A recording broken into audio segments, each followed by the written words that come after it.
Coordinator's Handbook by Anna von Reitz. September 2020. Chapter 3 of 5. Territorial U.S. citizens and citizens of the United States. Our foreign federal subcontractors are dual citizens, and since 1937, they are presumed to be both territorial U.S. citizens and municipal citizens of the United States. In no case are they presumed to be American state nationals. They, like everyone else, must make a conscious choice to declare their birthright political status as American state nationals and choose to reclaim their constitutional guarantees, or they have none. You will be told, by employees of the various incorporated state and federal agencies, that no such thing as an American state national exists. It's correct to say that, for the most part, this political status does not exist in their system of things. It exists in our system. They do, in fact, admit that the American national status exists in their system, but only in regard to the people of American Samoa, who retain their American political status in addition to adopting U.S. citizenship. See 8 U.S.C. 1101, A 21. Our government and system of laws is foreign to them, and they are foreign with respect to us. That's why they refer to Americans as non-resident aliens. From our perspective, when they come ashore on our land and soil, and enter our states of the Union, like Illinois and Alabama, they are inhabitants of our jurisdiction, and they are subject to the law of the land, which includes our public laws and our land patents and the applicable Constitution, which stipulates our guarantees and their limitations. We populate the land and soil of this country. They inhabit it with us, for the express purpose of providing us with essential government services. See Article 4 of both the Constitution of the United States of America and the Constitution of the United States. From the territorial government's perspective, when we enter their watery jurisdiction, we are wards of the British monarch, who is obligated to act as our trustee on the high seas and navigable inland waterways. While in their jurisdiction, from their perspective, we are residents, as in temporary sojourners, or temporary inhabitants, of their states, like the state of Illinois and the state of New York. As this demonstrates, whether you are an inhabitant in their jurisdiction, or they are an inhabitant in your jurisdiction, depends on both your physical location and the jurisdiction of the law that you are choosing to stand under. We must make the clear choice between living in Vermont versus taking up residency in the state of Vermont. People who live in a state of the Union, like Alabama, have distinct advantages over persons who choose to reside in the state of Alabama. For one, they have and can enforce their constitutional guarantees. For another, they can actually own land and soil in their state of the Union. Municipal citizens of the United States are slaves, so it is self-evident that no American in their right mind would knowingly, willingly, and voluntarily enter into such a political status without being in extreme duress.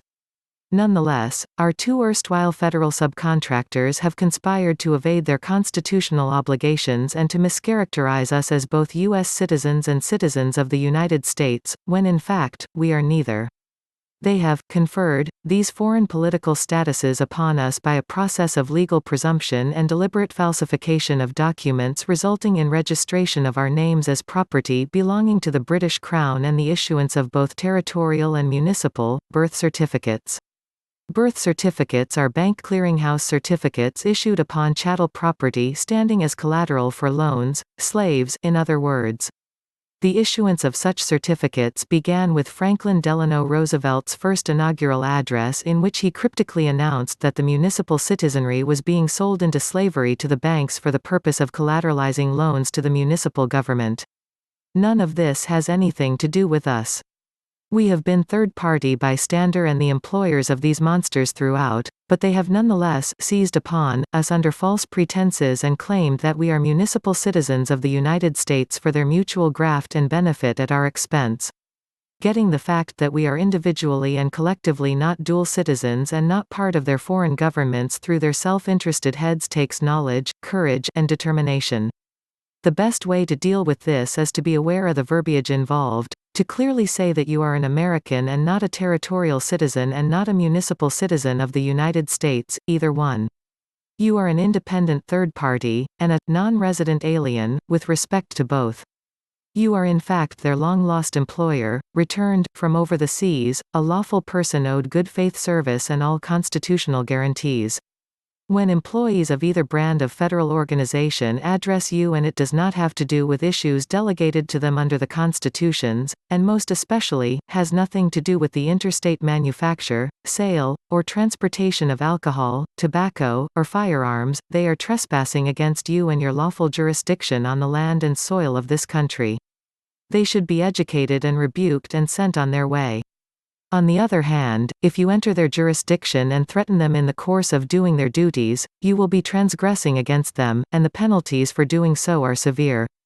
As a coordinator, you must do your level best to know the verbiage, to know the various political statuses in play, and to develop the ability to recognize them in real life.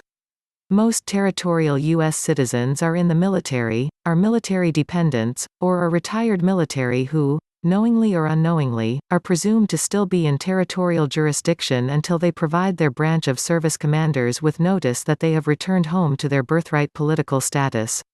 Most municipal citizens of the United States are in the federal civil service as employees of departments and agencies, their dependents, and recipients of unearned federal welfare benefits.